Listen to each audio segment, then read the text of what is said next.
দেশে জাতীয় ঐক্যের যে ডাক দেওয়া হয়েছে তাতে ষড়যন্ত্র মোকাবেলা ও দেশের শৃঙ্খলা রক্ষায় ইতিবাচক সাড়া ফেলবে। ভারতের মিডিয়াগুলোই শুধু বাংলাদেশ নিয়ে মিথ্যা অপপ্রচার চালাচ্ছে, বিশ্বের অন্য কোনো মিডিয়ায় তেমন কোনো প্রভাব ফেলছে না। বৃহস্পতিবার সকালে নারায়ণগঞ্জের রূপগঞ্জে পূর্বাচল ফায়ার সার্ভিস ও সিভিল ডিফেন্স মাল্টিপারপাস ট্রেনিং গ্রাউন্ডে আয়োজিত আন্তর্জাতিক ভলান্টিয়ার দিবসের উদ্বোধন অনুষ্ঠানে স্বরাষ্ট্র উপদেষ্টা lieutenant general of Jahangir Alam Chowdhury এসব কথা বলেন। স্বরাষ্ট্র উপদেষ্টা আরও বলেন, 1985 সালে প্রথম এ দিবসটি পালিত হয়।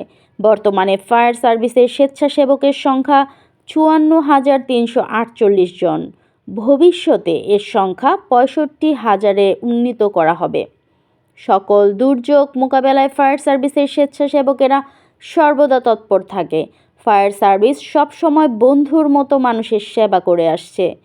বন্যা, ভূমিকম্প মোকাবেলা সরকারের একা সম্ভব না। ফায়ার সার্ভিসের স্বেচ্ছাসেবক গুরুত্বপূর্ণ ভূমিকা পালন করে। সর্বোপরি দেশ ও জাতির স্বার্থে ফায়ার সার্ভিসকে সব সময় প্রস্তুত আছে। এ সময় ফায়ার সার্ভিসের মহাপরিচালক ব্রিগেডিয়ার জেনারেল মোহাম্মদ জাহেদ কামাল বলেন, দারিদ্র্য বিমোচন, শিক্ষা, টেকসই মানব সেবার উন্নয়নে সক্রিয় অংশগ্রহণ স্বেচ্ছাসেবীদের ভূমিকা অনস্বীকার্য। বড় বড় দুর্ঘটনায় সাহসী ভূমিকা পালন করছে ফায়ার সার্ভিসের স্বেচ্ছাসেবকেরা।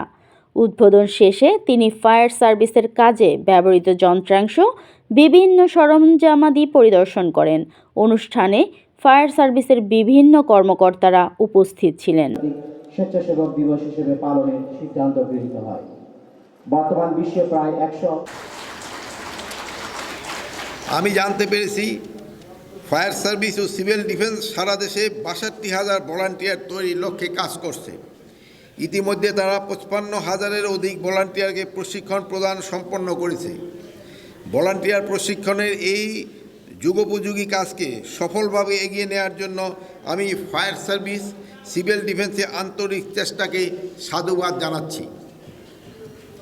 এ প্রতিষ্ঠানের মহাপরিচালকসহ ভলান্টিয়ার প্রশিক্ষণ কার্যক্রমের সাথে সংশ্লিষ্ট সকল দেশি বিদেশি সংস্থাকে জানাই আন্তরিক ধন্যবাদ।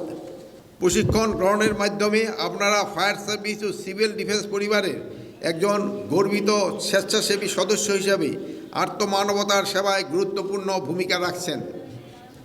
আপনারা জানেন, ফায়ার সার্ভিস ও সিভিল ডিফেন্স স্বরাষ্ট্র মন্ত্রণালয়ের অধীনে